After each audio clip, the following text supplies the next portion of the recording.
Bonadona, analista económico. Va a estar Carlos Iriarte, el presidente del Colegio Médico de Bolivia.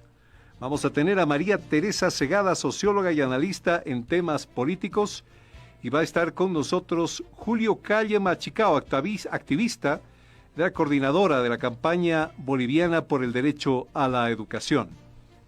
Y nuestro invitado de hoy, que viene en dupla además en esta edición de Fides en las Ánforas, Manfred Reyes Villa, candidato a la presidencia, y Juan Carlos Medrano, que es el candidato a la vicepresidencia. Como siempre, la más cordial bienvenida. Hablaremos de economía, hablaremos de política, hablaremos de educación, entre otras cosas. ¿Está listo para escuchar qué le proponen estos candidatos que quieren comandar la nave del Estado durante los próximos 5 años? Le invitamos cordialmente a seguirnos. Primera pausa y arrancamos. Don Manfred, un gusto tenerlo aquí. ¿Le gusta que le digan capitán? ¿Le gusta mantener el grado militar? No, me dicen todo el mundo, obviamente, pero Manfred es preferido. ¿Pero qué le gustaría que la gente le diga? Manfred, hola Manfred. Solo Manfred. Lo de capitán lo dejamos en el olvido. Sí, Manfred. Bueno, bienvenido. ¿Cómo estás, John? Un gusto saludarte. Manfred, un gusto, gracias y bienvenido a Radio familia Fides. Boliviana que nos escucha. Es mi deber anunciarle que tendremos para cada pregunta alrededor de 1 minuto de respuesta. Si dentro de esa respuesta hay una contrapregunta, una pregunta adicional, el tiempo se incrementará en 30 segundos más para su respuesta. Fides, Manfred Reyes Villa ha podido analizar, ver su plan de gobierno presentado ante el Tribunal Supremo Electoral. Y hemos empezado a destacar algunos criterios que Fides considera son importantísimos en el análisis para escuchar lo que usted le ofrece al país. Vamos, por favor, a comenzar con economía a continuación. Esto ofrece Manfred Reyes Villa en economía.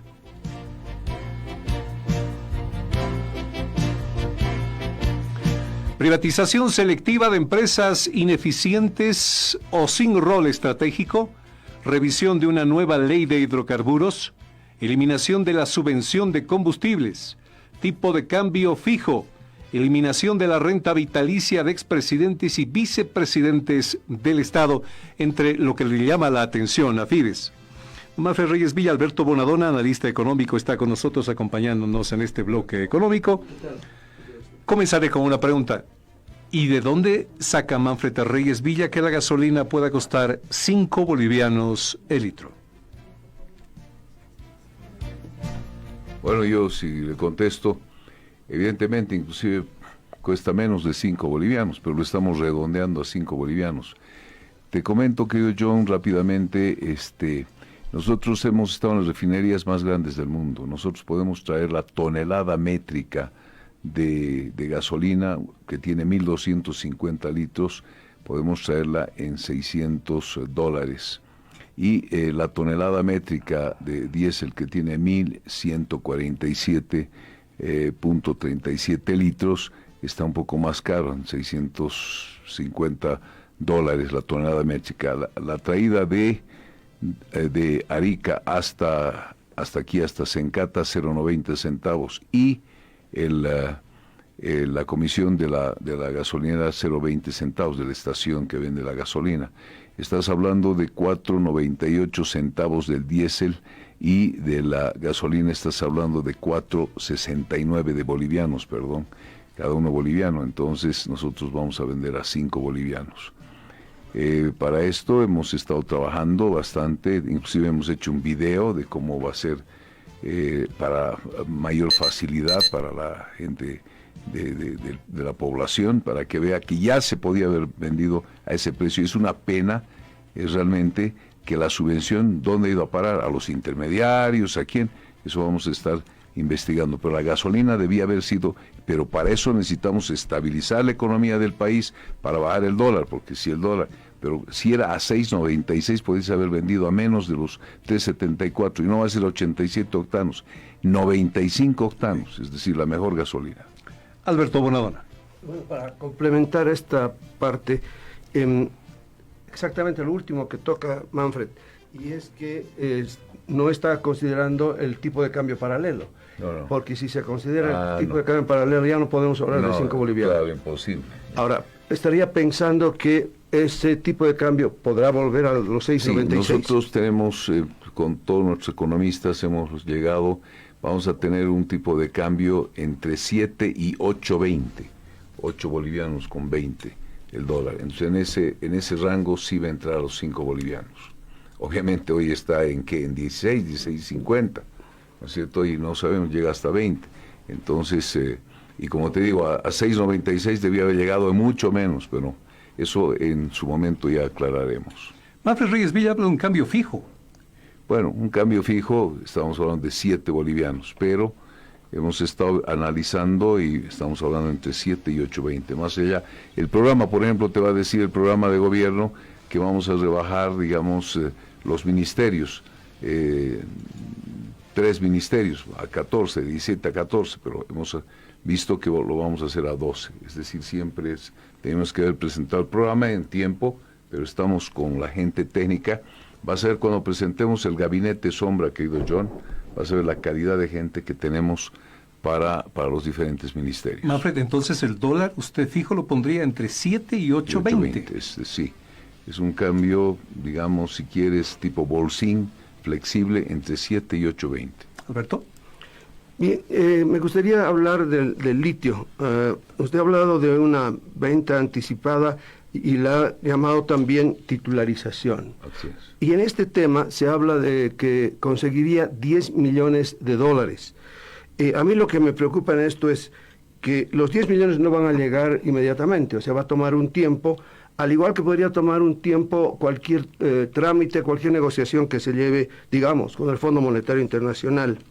También me preocupa en este tema, no solamente el tiempo, sino esos 10 millones no van a llegar gratis, van a tener una tasa de interés con certeza y va a haber algún tipo de comisión. O sea, ahí hay incluso si es una empresa la que da esto, pues va a requerir pues una comisión.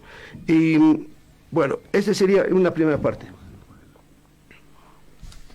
Bueno, en realidad quiero decirle, Alberto, no van a ser 10 millones,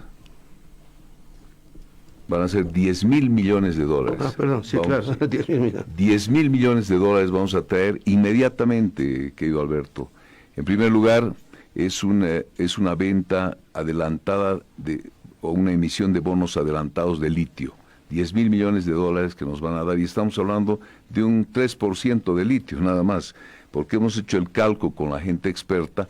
Hoy tenemos 230 billones de dólares en litio, y si le damos valor agregado como que le vamos a dar, son 430 billones de dólares. Entonces, es una emisión adelantada, y aparte de los 10.000 millones de dólares que vamos a traer, ellos van a invertir 3.200 millones de dólares para poder hacer la extracción con tecnología de punta. Ya no hay las piscinas, ya no hay el agua, ¿no es cierto? Como hemos visto ahora, 97 piscinas, 450 millones de por medio. Entonces, así como se vende la soya en forma adelantada o la castaña en forma adelantada, nosotros. Y hemos negociado eso, el tema del interés, que no va a haber el interés respectivo.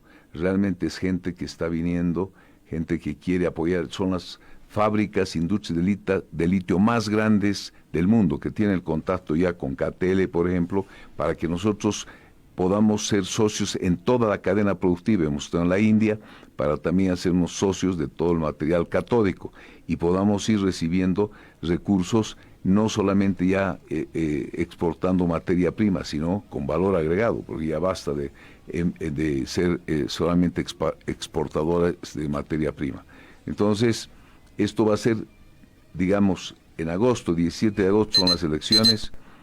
Obviamente hay que aprobar algunas leyes que necesitamos aprobar en la asamblea, necesitamos para traer aquello. Entonces, pero va a ser inmediatamente. Tenemos listos a los inversores, y para que no digan, ya tienen algo cerrado, vamos a invitar a diferentes países, pero ya nosotros tenemos con quién podemos atraer ellos han venido, ya tienen el clorhidrato de litio, ya tienen la salmuera de litio, han ido a Coipasa, han ido al Salar de Uyuni, entonces conocen exactamente lo que tienen que hacer. Y cuidado que se nos pase nuevamente el tren de litio, porque ya viene el sodio, ¿no es cierto? Viene el hidrógeno. Entonces ahora es importante, costaba $80,000 la tonelada. Hoy estamos hablando entre 8,000 y 15,000, más bien que a ellos les estamos diciendo en $15,000 la tonelada que está en 8,000. Manfred, usted dice ellos, ¿quiénes son ellos? La empresa, son 2 empresas grandes, las más grandes del litio. ¿Ya charló usted con esas dos empresas? Ya he estado con ellos, por eso he estado viajando todo un mes. He charlado y he mandado a mi gente, han ido ya 4 veces y ellos ya han venido. ¿Se puede decir cuáles son esas empresas?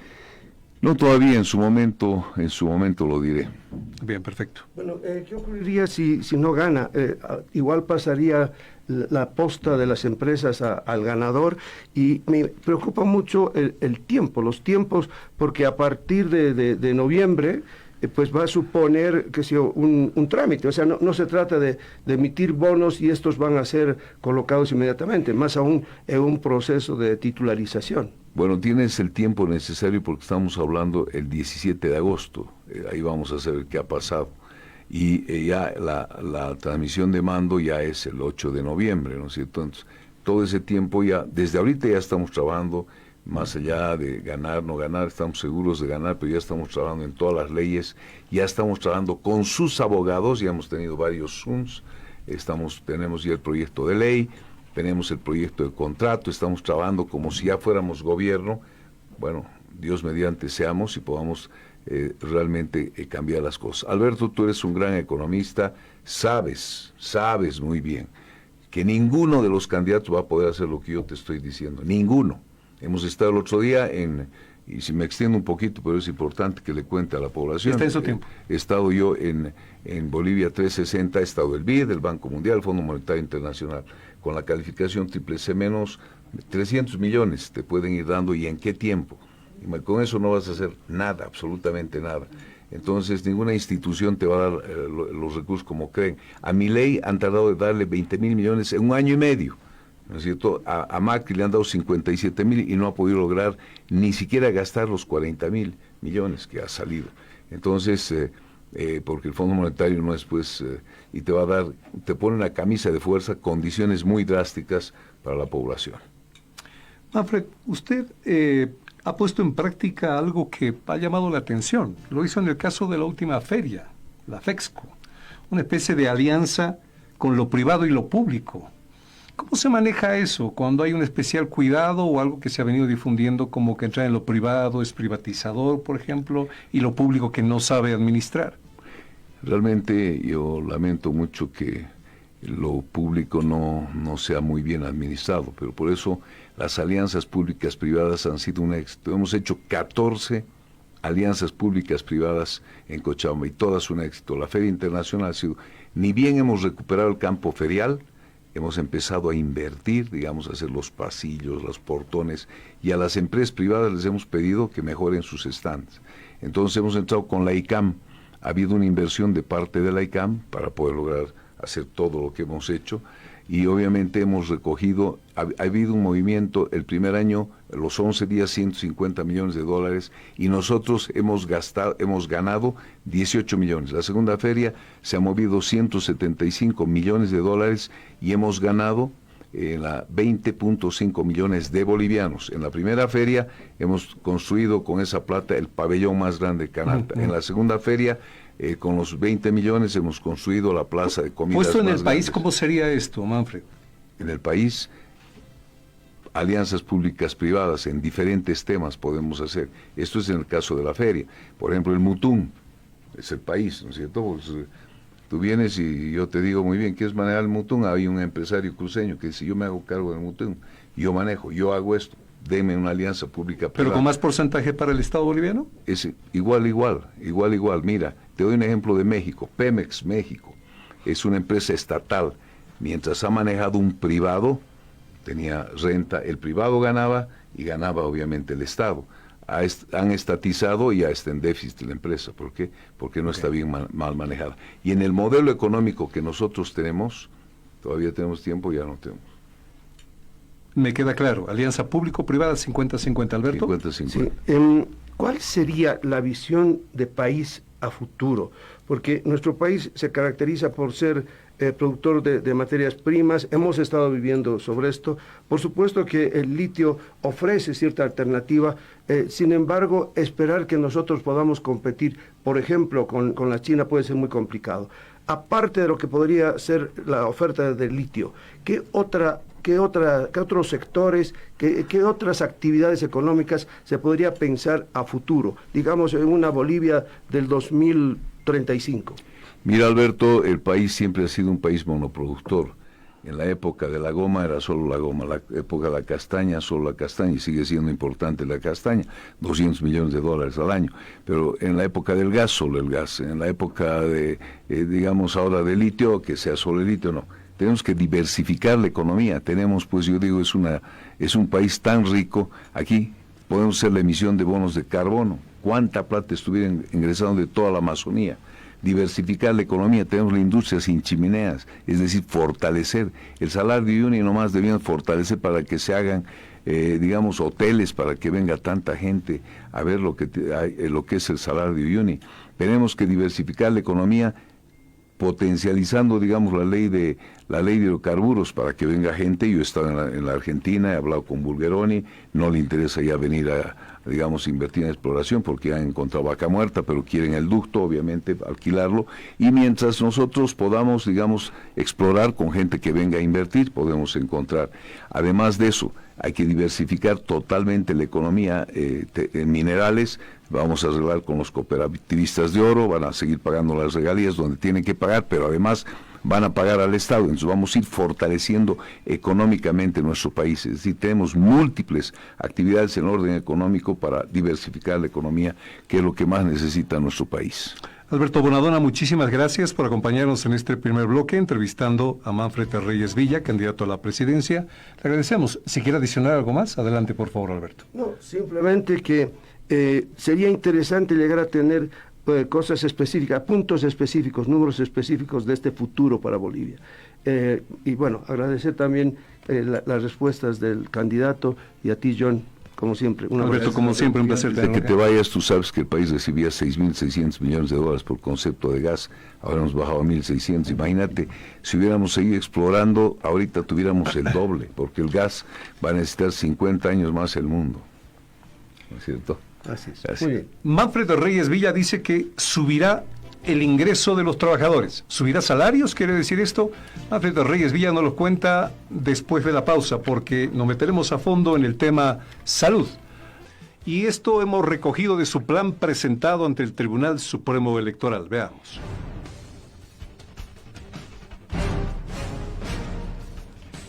Reestructuración del Ministerio de Salud en función de la demografía y el perfil epidemiológico. Nuevo sistema boliviano de salud. Propone Manfred alianzas público-privadas en los 3 niveles para optimizar recursos y eficiencia operativa. Y digitalización y provisión de medicamentos baratos. Veamos. Yo incluyo aquí, dan tiempo de darle la bienvenida primero, por favor, al señor Carlos Iriarte, presidente del Colegio Médico de Bolivia, que nos acompaña desde la ciudad de Cochabamba, hoy en la tarde. No sé si ya está con nosotros. Voy a saludarlo, doctor Iriarte, un abrazo. ¿Cómo está? Bienvenido a Fides en las Ánforas. Buenas tardes, John. Quiero saludar también al capitán Manfred Reyes Villa en esta ocasión que vamos a compartir con él algunos problemas por los que estamos atravesando en el sistema de salud y cuáles fueran las propuestas que nos hace el capitán como candidato a la presidencia de nuestro país. Gracias, gracias, doctor Iriarte. Enseguida le cedo la palabra. Aquí se termina lo de capitán, ¿no? Quiere que le llamen Manfred, simplemente, sí. ¿No? Manfred, ya sí. No más capitán. Estaba pensando en los trabajadores en salud y quiero unirlo a una propuesta que leí dentro de su plan, que dice que usted mejoraría el ingreso de los trabajadores. ¿Lo tomo como que aumentaría el salario de los trabajadores? Sí, yo creo que es importante, te voy a responder que es importante que nosotros, bueno, yo ya de alcaldía he pedido licencia, pero hemos tenido la competencia de primer y segundo nivel, ¿no es cierto? Entonces, yo creo que hay que hacer un pacto fiscal urgente para que nuestros centros de salud de primer nivel, centros integrales, centros de segundo salud, es decir, tengan mayores recursos para nosotros pagar los ítems y nosotros podamos aumentar y no la pigricia que les van pagando. Entonces yo creo que es importante en función del trabajo que hagan, si nosotros pagamos, obviamente que vamos a aumentar esos salarios. ¿Y escucha algo que le dicen? ¿En cuánto? Le grita un trabajador en salud. No, pues obviamente que vamos a ir viendo, depende si es médico, paramédico, y lamentablemente, mira, nosotros no trabajamos en especialidad de tercer nivel, pero por el COVID, hoy en nuestro segundo nivel tenemos que tener médicos de especialidad. Que quede claro, el aumento de salario no solo sería para trabajadores en salud, sino para todos los trabajadores del país. Exacto. Ok. Voy con usted, presidente del Colegio Médico de Bolivia, doctor Carlos Iriarte. Su pregunta para el candidato Manfred Reyes Villa. Muchas gracias. Nosotros hemos estado viendo acá en el Colegio Médico de Bolivia los problemas que están existiendo a nivel nacional en los diferentes establecimientos de salud y los niveles de atención. Uno de los problemas por los que está atravesando Bolivia en los diferentes establecimientos es que el sistema único de salud, el que está en vigencia actualmente, no cumple con la expectativa para la población, ya que no se solucionan de acuerdo a la demanda que tienen y a través de que no hay una buena atención, los pacientes son derivados del primer nivel al segundo nivel y al tercer nivel, saturando los hospitales y no se pueden resolver también por la falta de ítems, por la falta de recursos humanos y la cantidad de gente que acude a los hospitales de tercer nivel. Quisiera preguntarle a Manfred cuál sería la solución que se va a dar para solucionar este problema de lo que nosotros denominamos la referencia y la contrarreferencia de los primeros niveles al segundo y al tercer nivel, que es donde se aglomeran los pacientes. Bien. Manfred Reyes Villa. Bueno, para empezar, yo creo que es importante la pregunta. En realidad lo que deberíamos hacer, el 80% de pacientes debían ser atendidos en el primer nivel, vale decir, el tema de prevención, el tema preventivo. Pero para eso necesitas hacer 24 horas, y no como ahora te dan 8 horas de trabajo. El paciente va en la noche porque trabaja también, ya no tiene atención, entonces va agudizando su enfermedad, entonces va a tener que ir de repente directamente a un tercer nivel. Pero si tú trabajas en el primer nivel, el 80% de pacientes los recibes en el primer nivel, el 15% debería ir al segundo nivel y solo el 5% ir al tercer nivel. Inclusive ahorras recursos económicos y obviamente tienes una gran atención 24 horas. Inclusive los centros integrales puedes trabajar en esa modalidad. Tenemos que hacer eso porque eso es urgente para poder atender a la gente. Si no, no vas a poder atender bajo ningún aspecto. Y nosotros a la gente, para darles una mayor facilidad, hemos digitalizado ya el servicio. Ya no tienes que ir a hacer colas o dormir como hacían. Ahora ya entras a la aplicación Innova y ¡pum!, pones tú tu cita y tienes tu cita, no necesitas ir a hacer cola. Entonces así estamos fortaleciendo la salud de la población. Manfred Reyes Villa, usted habla de adecuar la salud a lo que le entiendo son los tiempos epidemiológicos, es decir, a lo que la salud en este momento nos tiene. Pero esto podría cambiar mañana. Antes ha sido el COVID, hoy puede ser la neumonía, después ser la viruela, puede ser otras enfermedades y demás. ¿Cómo reestructurar con ese pensamiento la salud en Bolivia? Bueno, en realidad tú tienes, y como que el COVID nos ha pescado desprevenidos a todos, no estábamos preparados para el tema del COVID. Yo tenía 54 muertos día, porque llegaba la segunda ola más difícil. Ni siquiera teníamos oxígeno, no teníamos unidades de terapia intensiva. Hemos tenido que comprar 10 unidades de terapia intensiva y ni siquiera los ductos estaban bien construidos del hospital de segundo nivel del sur. Entonces hemos tenido que otra vez colocar tubos por afuera, instalar todo lo que significa. Hemos tenido que comprar una planta criogénica de oxígeno y no es que hemos tenido que comprar, había que buscar porque todo el mundo estaba detrás de unidades de terapia intensiva que no existían, hemos logrado conseguir 10 y obviamente hemos logrado conseguir esa planta criogénica de oxígeno para poder atender y evitar la muerte. Entonces yo me refiero a diferentes patologías que se van presentando en primer nivel que tienes que atender, en segundo nivel y ya en tercer nivel ya es especialidad, cirugía y otra cosa. Entonces tenemos que empezar a educar a la gente y decir, venga, atiéndase, tiene 24 horas, venga al centro integral, que tienen también las alcaldías, nosotros, ¿de qué sirve? Además tenemos que cambiar el sistema, quisiera tener tanto tiempo para explicarte, como por ejemplo que tenemos que cambiar absolutamente todo, no puede ser que yo te construya los centros de salud, los hospitales, y que sea el Ministerio de Salud el que tenga que pagar a los médicos o darme los ítems.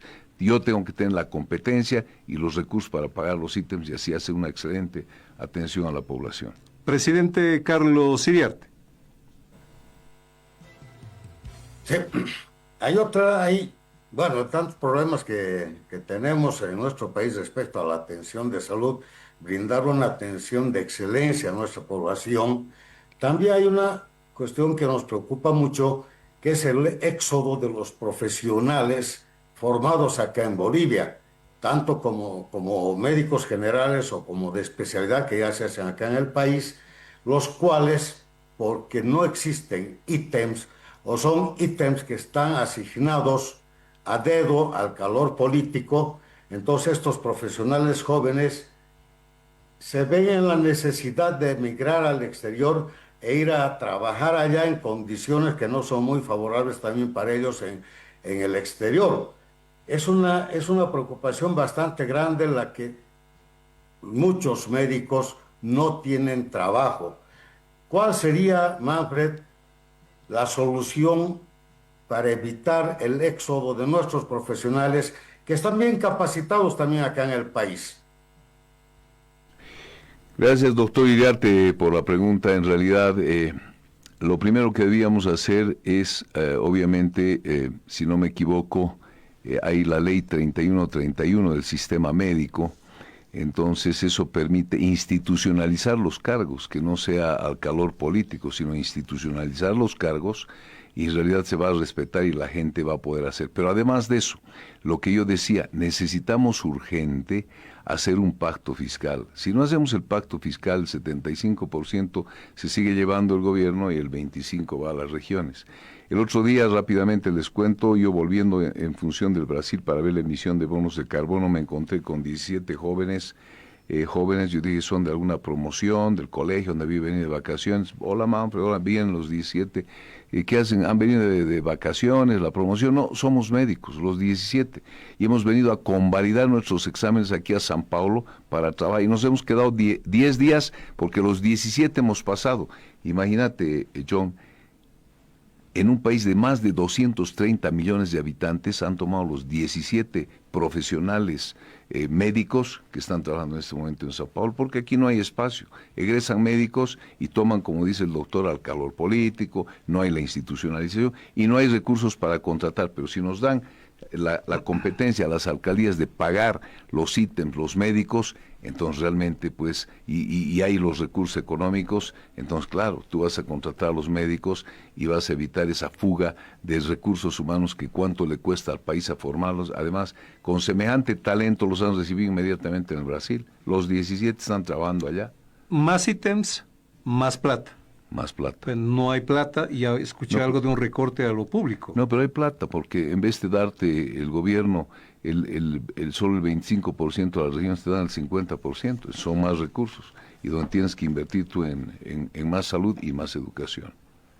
Tengo una pregunta de Arturo del Barco, que es el secretario ejecutivo de la Federación Sindical de Médicos y Ramas Afines de Seguridad Social, FESIMRAS. Doctor Arturo del Barco, un abrazo. Lo escuchamos, la pregunta para Manfred Reyes Villa. Muchas gracias y muy buenas tardes. Capitán Manfred Reyes Villa, los saludo. Yo soy el ejecutivo de la Federación de Sindicatos Médicos de la Caja Nacional. Y yo quiero enfocarme un poquito a lo que es los pilares fundamentales de lo que es una sociedad, y como en toda sociedad son educación y salud, y en este caso salud. en caso de que usted llegue a ser presidente, ¿qué va a pasar con la seguridad social? Porque durante años hemos sufrido lo que es la politización, como si fuera una agencia de empleos, la Caja Nacional y toda la seguridad social en general. Entonces, queremos preguntarle nosotros, ¿qué va a hacer para cortar esto? Porque nosotros siempre hemos propugnado a que todo cargo sea por meritocracia y no por política, como ha sucedido durante toda la vida. Lamentablemente, donde hay plata es en la seguridad social y en los últimos 20 años nos han dejado peor que nunca una seguridad social maltrecha, donde se ven perjudicados no solo los pacientes, sino también los profesionales a los cuales hacía referencia el doctor Iriarte, y hay mucha migración de profesionales porque no tienen las condiciones. Y eso se debe a un mal manejo económico por ese tipo de politización. Entonces, en su gobierno, ¿qué es lo que usted va a hacer para subsanar esto y que se pare y ya no se piense más que la Caja Nacional o la Seguridad Social es una entidad que debe brindar puestos de trabajo al partido de gobierno? Bueno, doctor Arturo, ¿no es cierto? Arturo del Barco. Doctor Arturo, realmente, y no lo digo demagógicamente aquí porque estoy en campaña, ¿no? Las cosas tienen que cambiar en todo sentido, no solamente en el tema de seguridad social, en el tema mismo de la diplomacia. Usted ha visto, cualquiera va de embajadora. No, tenemos que volver a la escuela diplomática, diplomáticos que nos representen. Igual en la seguridad social tiene que ser lo que acabo de decir, institucionalizar los cargos y no repartir, ustedes me han apoyado, ahora ustedes se hacen cargo, pongan el médico. No, hay que institucionalizar y poner a los mejores médicos. Manejan cualquier cantidad de recursos económicos, pero ahí están, ni se los pueden gastar o los gastan en lo que están viendo, por eso es pésima la atención. Entonces hay que hacer una reingeniería de toda la seguridad social en el país y que tenga mayores recursos. Hoy están más o menos recibiendo, ¿qué cosa?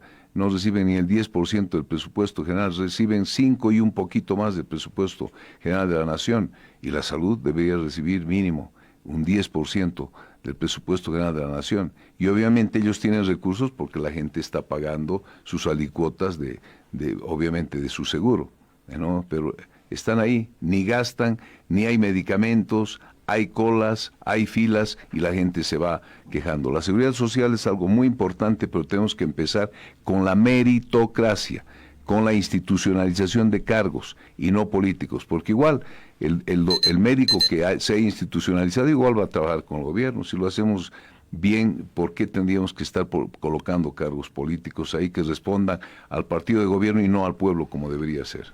Quiero agradecerle a Carlos Iriarte, el doctor Carlos Iriarte, presidente del Colegio Médico de Bolivia, que nos ha acompañado desde Cochabamba, y a Arturo del Barco, secretario ejecutivo de la Federación Sindical de Médicos y Ramas Afines, FESIMRAS, en La Paz.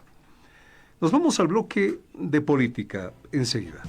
Manfred quiere, voy a utilizar este término, espero sea el correcto, si no me lo dice, cementar las autonomías. Es como la carretera. Sí, cementar las autonomías. Quiero cementarlas, así, ¿sí? Quiero cementar. Quiero profundizarlas a las autonomías. Okay. Las autonomías ahorita, querido John, están secuestradas, no hay autonomía. Espera. Manfred, ¿me responde luego de la pausa? ¿Y entramos a política? Ok, perfecto. Bueno, entonces, profundizar, no cementar. Sí, profundizar. Okay. Dice cementar. Es como hacer un camino, decía claro, yo, ¿no? ya está bien. Vamos a cementar. Vamos a cementar. Asfaltar, cementar. Pero bueno, Manfred Reyes Villa nos habla de este tema a la vuelta acá en Fides en las Ánforas. Acompáñanos. La bienvenida a María Teresa Segada, socióloga y analista en temas políticos. María Teresa, qué gusto verla. Bienvenida a su Radio Fides. Estimado John, un gusto grande también compartir este espacio de debates y un saludo cordial para el candidato de hoy, Manfred Reyes Villa. Ya pregunta, y estos son los lineamientos en su plan de gobierno puestos en el Tribunal Supremo Electoral que le llamaron la atención a Fides. Veamos, por favor. Política, ¿qué propone Manfred Reyes Villa? Reingeniería y optimización del órgano ejecutivo. Relación ejecutivo-legislativo, negociación y los acuerdos políticos buscando un sentido de transformación pragmática que incluya a la mayor cantidad de actores. Esta tiene que contármela como quiere lograrlo. Vamos a ir a la tercera, por favor. Inmediatamente ahí está, bloques de mayoría. Se promoverá operar bajo el criterio de los bloques de mayoría en ambas cámaras del Parlamento para devolverle su institucionalidad y garantizar la gobernabilidad. ¿Esto es el rodillo? Pregunto yo. Clave para superar la multicrisis actual. Y cuarto, participación ciudadana, acceso a la información, gobierno abierto, iniciativa legislativa ciudadana y más. Acuerdos y mayoría, Manfred Reyes Villa. Bueno, hay que hacer igual, tienes la mayoría para poder gobernar, pero qué mejor si haces un acuerdo también con la minoría y que no sea, como dicen, un rodillo, ¿no es cierto? Y que puedas lograr sacar leyes que le interesen al país. Es lo que vamos a hacer más allá de rodillos. Por ejemplo, que yo te diga, John, a ver, voy a traer 10,000 millones al país, ayúdame a aprobar la ley. Yo creo que todos deberían aprobar, porque esos 10,000 millones no son para el presidente, sino es para el país, para poder lograr, obviamente, estabilizar la economía de Bolivia. Entonces, hay temas que tenemos que compatibilizar con las minorías, pero obviamente no hay, no quieren, entonces tenemos la mayoría para poder lograr aprobar las leyes que le interesen al país. María Teresa Segada, adelante por favor con la pregunta para Manfred de Reyes Villa. ¿Cómo estás, María Teresa? Gusto de saludarte. Mucho gusto. Bueno, yo tengo dos inquietudes. Una, creo que para seguir en el hilo temático, referida al tema que se estaba conversando, y otra que es más de índole político actual y que me gustaría también ponerla en el escenario.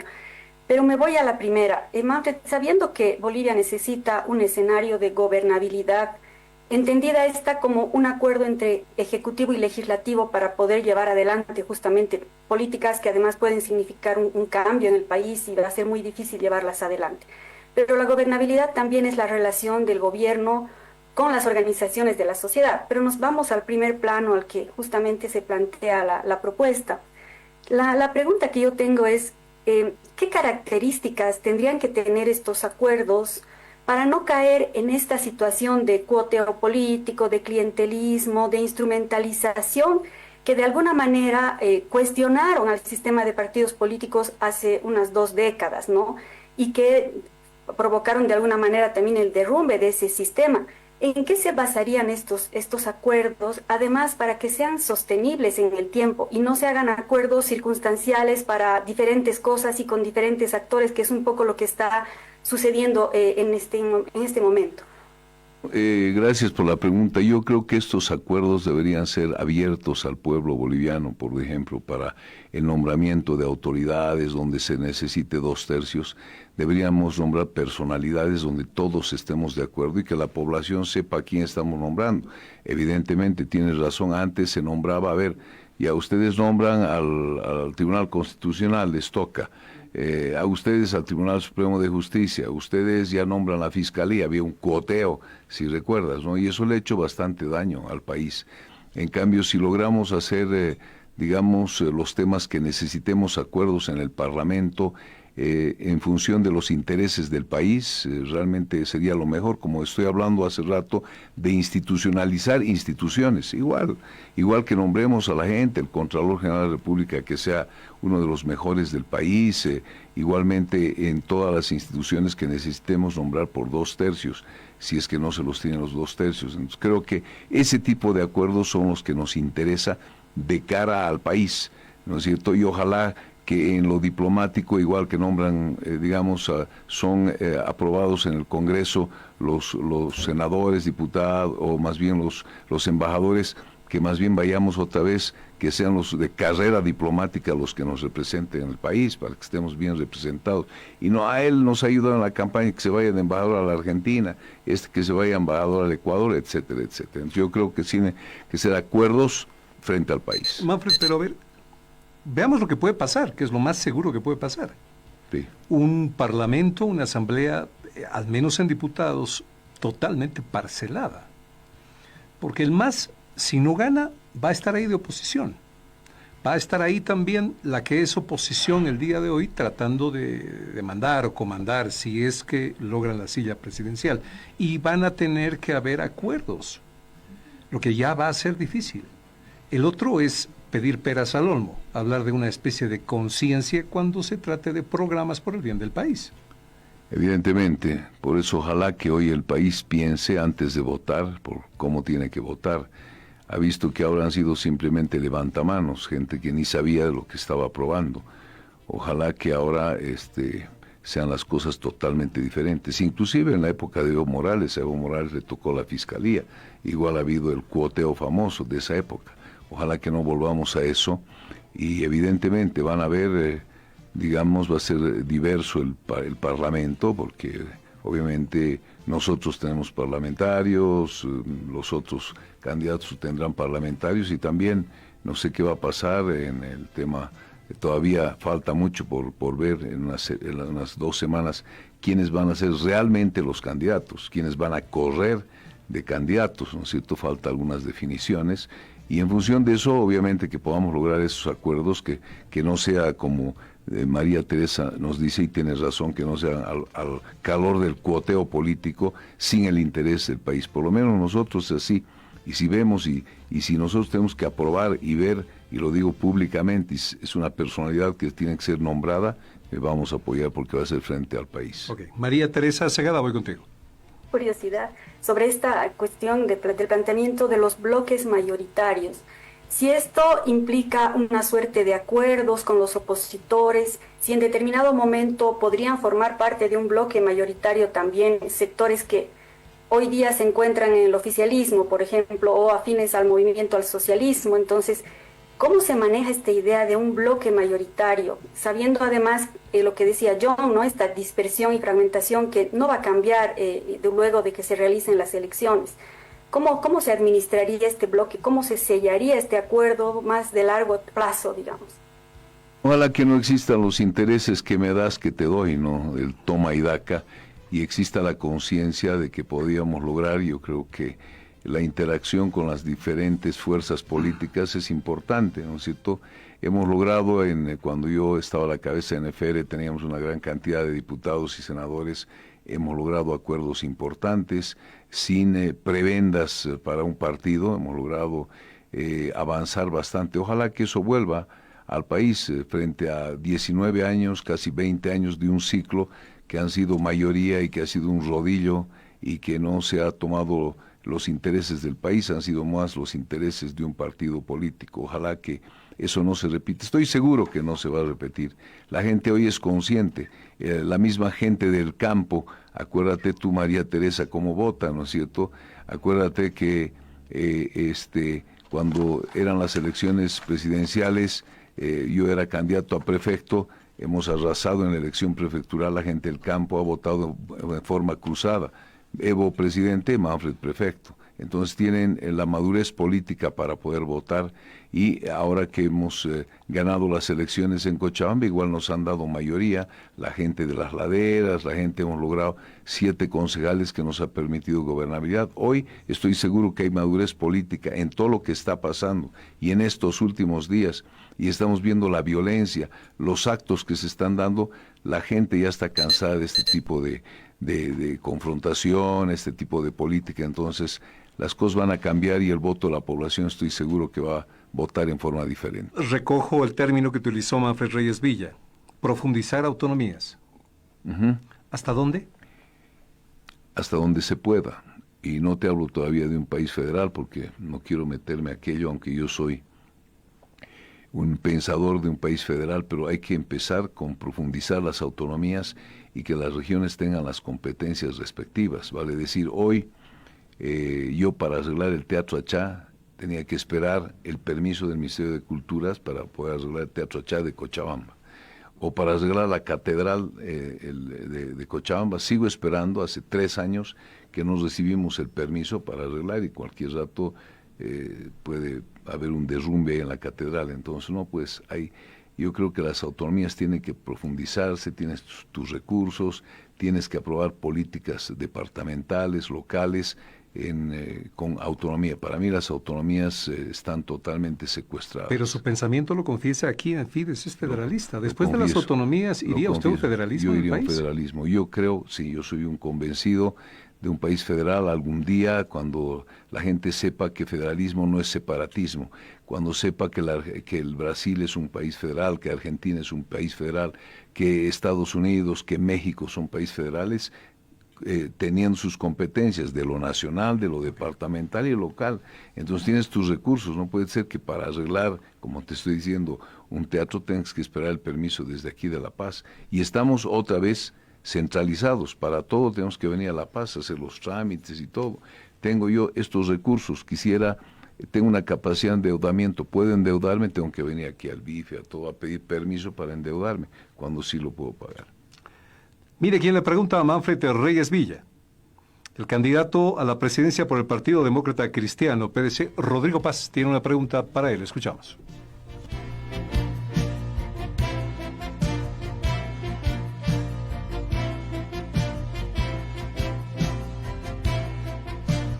Bueno, me dicen que es Sandra Rivero Maldonado, candidata a primera senadora por La Paz, la persona de la pregunta. Escuchamos. Él ha comprometido 10 mil millones de dólares por la venta y contratos sobre la explotación de litio. Mi pregunta es, ¿el señor Manfred Reyes Villa ha consensuado en la ciudad de Potosí? ¿Con quiénes ha consensuado? ¿El Comité Cívico Potosí es conocedor de estos contratos? ¿Qué organizaciones han respaldado esta posible explotación de litio? ¿En qué tiempo se ha comprometido el retorno de las utilidades de la explotación de litio? ¿Ya tiene consensuado de esas utilidades cuánto de porcentaje se va a quedar para la ciudad de Potosí, para el departamento de Potosí? ¿Cuánto irá al TGN? ¿Cuáles son las condiciones de estos contratos?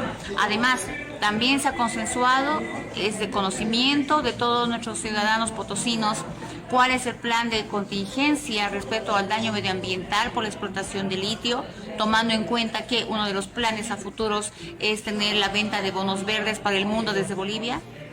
Y para terminar, ¿ha considerado el señor Manfred Reyes Villa que la emisión de estos bonos podría ocasionarnos algunos retrasos, dado que la calificación internacional de Bolivia en espacios financieros internacionales es la más baja del continente?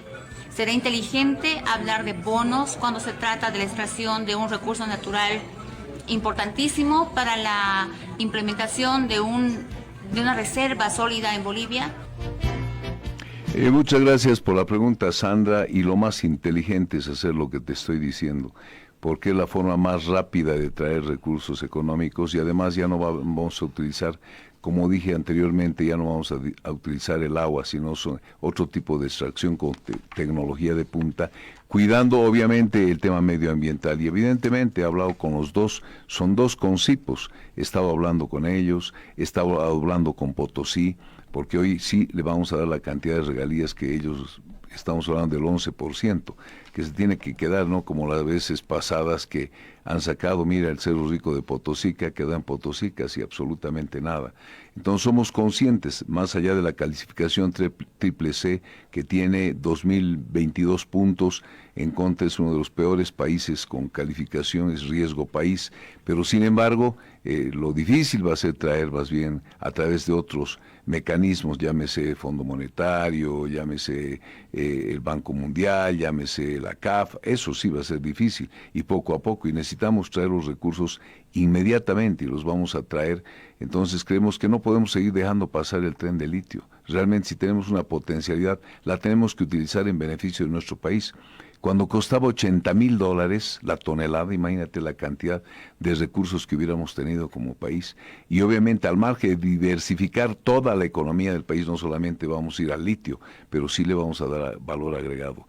Y para que sepas, vamos a traer una muestra cómo va a ser la extracción de litio en torno a esta tecnología de punta que te digo, pero además de eso estamos hablando inmediatamente 10 mil millones de dólares y obviamente no sabemos, seguramente me imagino para extraer tendrán 1 año, 2 años, pero ya vas a recibir 10 mil millones de libre disponibilidad para estabilizar la economía del país y por lo menos hemos quedado, eso estamos ya negociando, que con una vez que empiecen ya a extraer ellos, un 60% lleven ellos y un 40% siga quedándose en el país como ingresos. En ese 60% ellos se van a ir cobrando, obviamente, los 10 mil millones, porque se tienen que ir cobrando. Entonces, inclusive hemos llegado a hablar de un 70-30. El país no va a dejar de recibir recursos en cuanto vayamos nosotros exportando este producto. María Teresa Segada, la pregunta.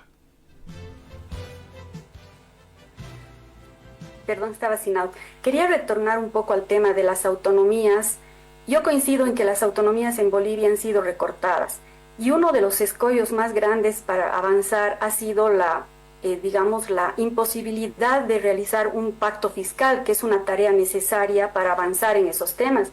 Mi pregunta, ya sea Manfred, en el tema de profundizar la autonomía o de avanzar hacia un federalismo, ¿cómo se haría la posibilidad, ¿no es cierto?, de un pacto fiscal interterritorial, dado que en el país existen grandes necesidades, gran heterogeneidad entre las regiones, grandes intereses confrontados? ¿Cómo se puede avanzar realmente para lograr este paso que hay que asumir en el país para consolidar un avance hacia ya sea autonomías o hacia el federalismo? Querida María Teresa, lo primero que tenemos que hacer es lo que yo había dicho al principio de este programa. Sí o sí tenemos que hacer un pacto fiscal para empezar dentro de las autonomías con un 50%, 50-50, en vez de que sea 75-25, ahora será 50-50. Tenemos que comenzar con eso. Y luego, si vamos a un país federal, obviamente hay zonas que tienen mayor, digamos, recursos, ya sea en regalías, en producción, en exportación, en todo. Entonces vamos a compensar a los departamentos, digamos, que están en menos condiciones de poder lograr tener mayores cantidades de recursos, ¿no es cierto? Aunque todos tienen vocación productiva, todos. Tú me dirás, Oruro es minero, o veremos Pando tiene toda la Amazonía para hacer emisión de bonos de carbono, tenemos Beni, que tiene la gran industria cárnica, o sea, todos, La Paz está la sede de gobierno, están aquí los ministerios, Cochabamba podemos ser otra vez un potencial granero de Bolivia, era antes, servicios que podemos prestar como estamos siendo exportadores de todo lo que es software al mundo, es decir, todos tenemos potencialidades, entonces podemos ya verlas, hacer un acuerdo, un gran acuerdo, un gran pacto, así como es un pacto para una constitución política, el Estado va a ser un gran pacto para la repartición de recursos económicos, y ya va a haber la competitividad de cada departamento, quién produce más y puede lograr crecer más rápido, como es en Estados Unidos, en México, etcétera, etcétera. Bien, yo le agradezco a María Teresa Segada, socióloga y analista en temas políticos, por acompañarnos en esta parte de la comparecencia de Manfred Reyes Villa, que quiere ser presidente de nuestro país. Gracias, María Teresa Segada. Un abrazo para usted. Manfred, nos vamos a la pausa y yo le dejo una pregunta en el tintero antes de que usted se vaya, porque tengo entendido que va a ceder unos minutos a su vicepresidente también para que esté con nosotros y conocerlo un poco más. O quizás quiera responderla ahora para que vaya tranquilo. ¿Por qué no se puede hacer una unión con Samuel y Tuto? ¿Por qué no puede ser una unión conmigo de senador? Es igualito, ¿no es cierto? Es difícil, mira, podríamos seguramente algún rato unirnos. Está bien, podríamos algún momento unirnos, pero cada cual, tú has visto, se ha querido conformar el bloque de unidad porque el país ha dicho unidad, entonces han dicho, haremos el bloque de unidad, y has visto, ha sido el bloque de intereses, no ha podido haber unidad, 1. 2, llegado el momento, dependiendo de la población, acuérdate que va a haber unidad frente a los intereses del país. No quiere decir que se van a bajar. Yo personalmente no me voy a bajar. ¿No se va a bajar, Manfred? No me voy a bajar, Manfred. Yo voy a ganar las elecciones. Yo no quiero ser exitista, ni ser un ególatra, pero yo estoy convencido de ganar las elecciones. Y de ellos también debe estar convencido. Aunque sepa que no ganaría, no se bajaría. No, yo no me voy a bajar, obviamente. Sé, porque no se puede comentar encuestas, pero yo sé que estamos muy bien, aunque hay una estrategia de encuestitis, de agarrar y decir, no, fulano de tal está primero, el cucu está el más, y el primero de este lado es fulano de tal, entonces todos súmense, y el pueblo diga, bájense, no le hagan como años pasados, bájense. En mi caso no va a haber, nosotros tenemos nuestras encuestas propias, gastamos bastante por la encuesta, no es solamente para la medición del candidato, sino para ver varios temas. ¿Unión entonces después lo toma así? Yo creo que después sí, si es que no se logra una buena mayoría, después yo creo que sí va a poder la posibilidad de unirse en función de los intereses del país. Volveremos con el candidato a vicepresidente junto a Manfred Reyes Villa, Juan Carlos Medrano, enseguida. Gracias, Manfred Reyes Villa, por estar con nosotros. Gracias, querido John, y espero que las respuestas, y espero que el país sepa que yo tengo el certificado de gestión y que podemos realmente transformar nuestra Bolivia. Todo lo que les he hablado no es demagogia, sino realmente he analizado el tema del litio, he analizado el tema de la gasolina. Vamos a cambiar el país y vamos a ser una Bolivia rica. No he podido hablar ya de las ciudades intermedias, que es una política para todas las provincias. Vamos a lograr mejorar la calidad de vida y nunca más las provincias abandonadas. Ya verás nuestra política. Bien, responderá a varios temas. El candidato a vicepresidente a la vuelta. Gracias, Sí. buenas tardes, Manfred Reyes Villa. No más capitán, Manfred Reyes Villa. Manfred, eso. Muy bien. Gracias. A la pausa. Hablaremos, quiero darle la bienvenida a Yuli Calle Machicao, es activista y coordinadora de la campaña boliviana por el derecho a la educación, especialista en intervención psicosocial comunitaria. Yuli, un gusto tenerte aquí con nosotros y bienvenida a Radio Fides. Buenas tardes, muchas gracias a Fides por el espacio y muy feliz de estar esta tarde para poder transmitir también las voces de sociedad civil en educación. A ver, ¿qué proponen en educación? Vamos a revisar su plan de gobierno en el Tribunal Supremo Electoral, veámoslo. Uno, mediante reforma normativa implementaremos estándares educativos que garanticen libertad educativa. Educación autonómica. Flexibilización curricular para permitir trayectorias escolares adaptadas. Programas técnicos y universitarios, flexibilidad curricular es lo que proponen en su plan de educación. ¿Cómo es esto del estándar educativo? Candidato a la vicepresidencia, Juan Carlos Medrano. Bueno, querido John, para nadie es novedad el hecho de que Bolivia es uno de los pocos países que no participan de las famosas pruebas PISA. El nivel educativo que nosotros tenemos en este momento es lamentable. De hecho, creo que hemos empeorado la educación en los últimos 20 años con esos famosos cambios que han realizado con esta ideología socialista. Es muy importante darle libertad en el tema educativo, no solamente hablando de un cambio en la malla curricular, sino que también hemos escuchado las voces de los diferentes departamentos donde ellos pretenden y han solicitado que se generen las mallas curriculares regionalizadas. Es muy importante que cada ciudadano aprenda la historia, la cultura de la ciudad donde vive. Es importante que le demos énfasis también a ciertas materias que permiten el desarrollo cognitivo de los estudiantes en diferentes áreas que en este momento son más útiles y están siendo transformadas en razón de lo que te exige el mercado laboral futuro. Hemos visto que en otros países, querido John, sin hacer mucha inversión, han logrado sustituir una malla curricular que era obsoleta, que era antigua, que no te permitía desarrollar habilidades en los alumnos preparándose para el sistema universitario, y esas acciones, esas modificaciones las vamos a hacer nosotros en conjunto, obviamente, con un equipo de especialistas. Hay una situación bastante compleja, bastante delicada con el tema educativo en el país. Hay un presupuesto muy grande que se está invirtiendo, sin embargo, no se están viendo los resultados de esta inversión que al final llega a ser un gasto del presupuesto de los bolivianos que debería reflejarse, ¿no? Yuli Calle Machicado con nosotros para preguntarle al candidato a la vicepresidencia. Yuli. Gracias, un saludo a Juan Carlos Medrano. Nosotros desde Sociedad Civil estamos preocupados y a la expectativa de esta reforma normativa, de estos estándares internacionales. ¿Qué quiere decir? ¿Se va a derogar la ley 070? ¿Se va a hacer un cambio profundo? Quisiéramos que nos cuente un poquito más. Bueno, cuando hablamos de una transformación educativa tenemos que considerar algunos aspectos importantes, no solamente el tema de los estudiantes, también de los docentes, de los profesores. Entendemos de que los profesores han sido formados en ciertas áreas básicas que están ramificadas a través de una malla curricular. Esta es una transformación o una conversión, si ustedes quieren verlo así, que se tiene que dar paulatinamente. No es algo que vas a lograr cambiar el día de mañana, o sea, tenemos que iniciar los cambios en la malla curricular. Yo estuve revisando un poco referente a las demandas que tenemos por parte de los diferentes departamentos. Por ejemplo, estuvimos analizando las mallas curriculares incluso de algunas unidades que son privadas aquí en Santa Cruz y también en La Paz, pasa lo mismo, donde encontrás materias que no se están desarrollando en el sistema educativo público.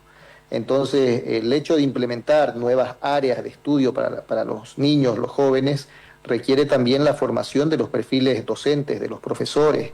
Hay que seguramente hacer alguna modificación en la normativa que tenemos, probablemente derogar o ampliar los decretos que has mencionado, pero esto se va a hacer paulatinamente. Esto no va a ser un cambio drástico. No podemos nosotros exponer a los profesores en este momento a actualizarse al 100% en un poco tiempo, en un plazo de 2 o 3 meses. Esto tiene que hacerse y seguramente se va a implementar año tras año. Quizás iniciemos con los años iniciales y vayamos migrando año por año hasta llegar a cubrir el último año de secundaria. Ajá. Juan Carlos Medrano, ¿qué es el estándar en educación? ¿Cómo lo están viendo ustedes? ¿El estándar es tecnología, acceso a la inteligencia artificial como en los países del primer mundo? ¿O cuál es el estándar que ustedes quisieran para Bolivia? Claro, mire, querido John, usted lo ha dicho de manera clara.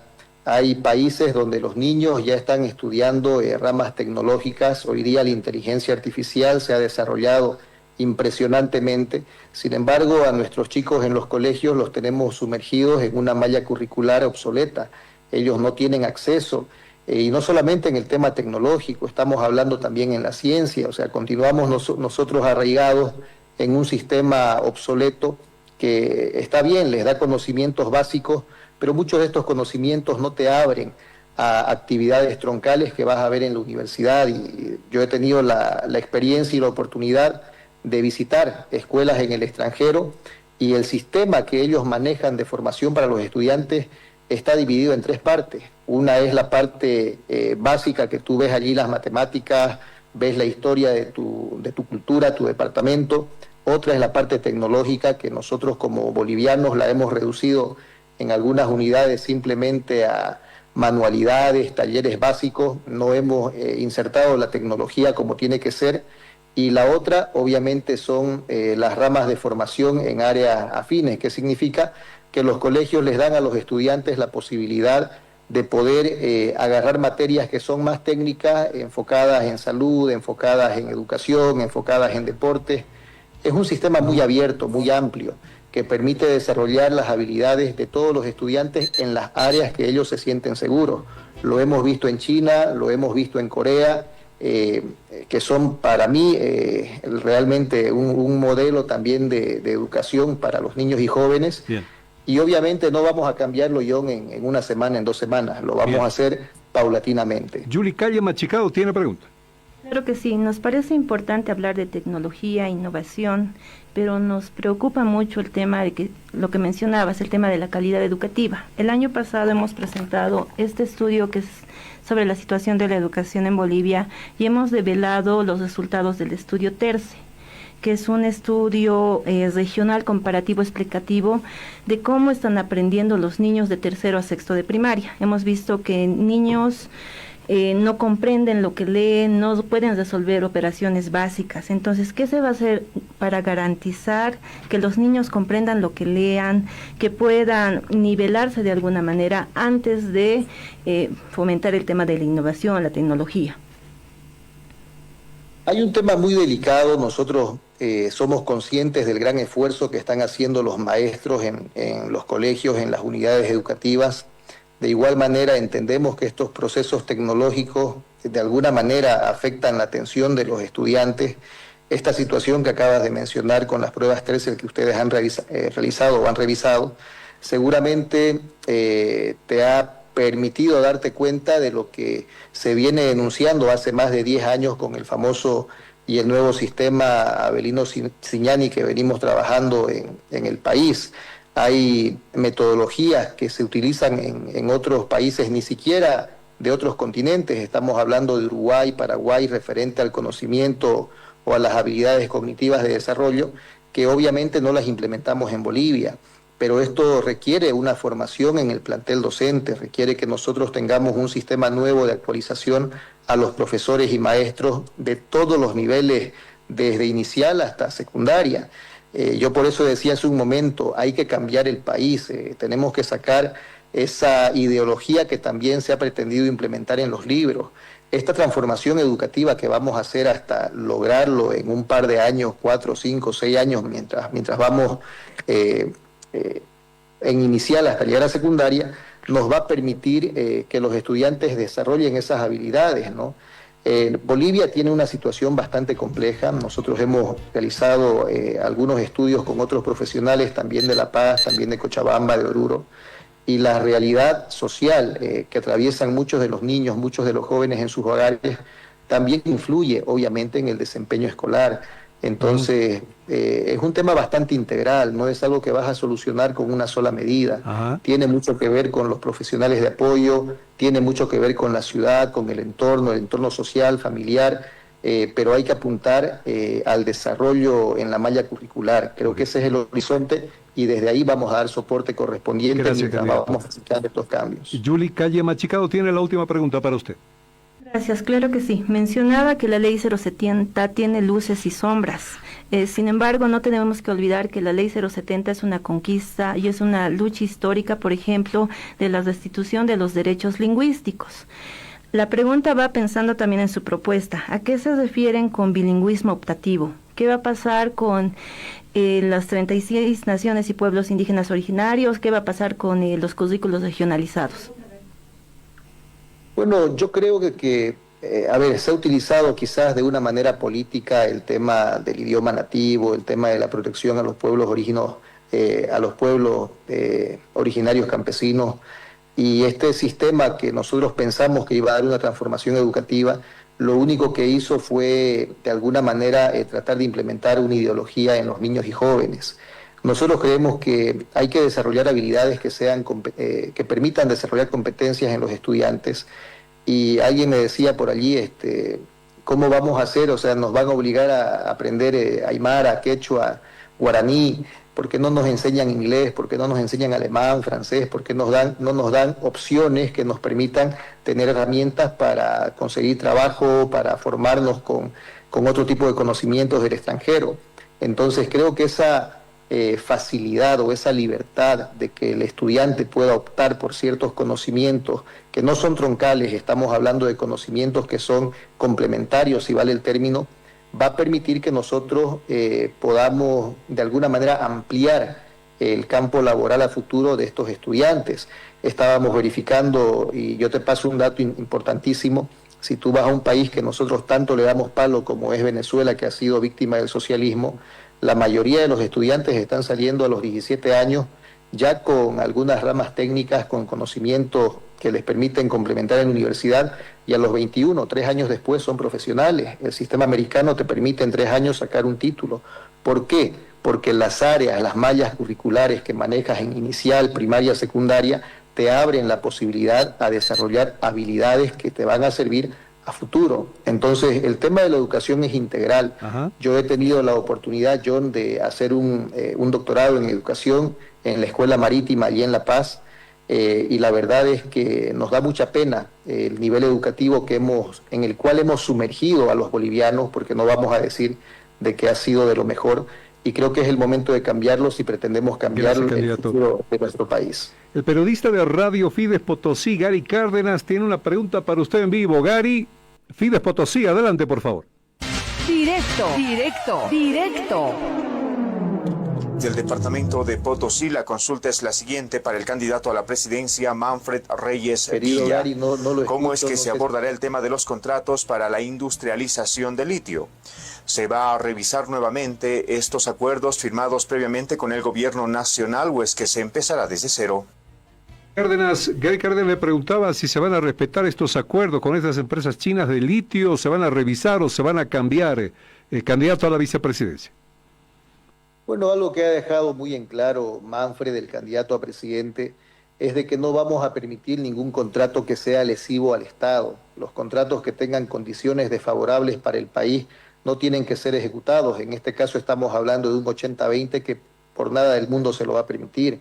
Hemos luchado bastante para que se pueda emparejar el tema del gas, por ejemplo, con Armando Bacadíez cuando fuera el presidente del Senado. Entonces, Manfred ha elaborado con un conjunto de equipo técnico la propuesta que se va a hacer con los nuevos contratos, las posibles empresas que probablemente inviertan y puedan traer los 10.000 millones bajo condiciones que sean favorables. No podemos nosotros permitir que vengan empresas a explotar nuestra materia prima sin que nosotros tengamos obviamente el rédito correspondiente que sea favorable y que permita desarrollar los departamentos que están dando la materia prima, pero también al país. No vamos a permitir que se efectúen contratos que sean lesivos al Estado o en condiciones que sean no convenientes para el país. Bien, muchísimas gracias, candidato a la vicepresidencia. Le agradezco mucho, junto a Manfred Reyes Villa, por este tiempo acá. Ya tenemos la oportunidad de tenerlo en nuestros estudios para ampliar un poquito más su participación y esas ganas que usted tiene de comandar el país. Juan Carlos Medrano.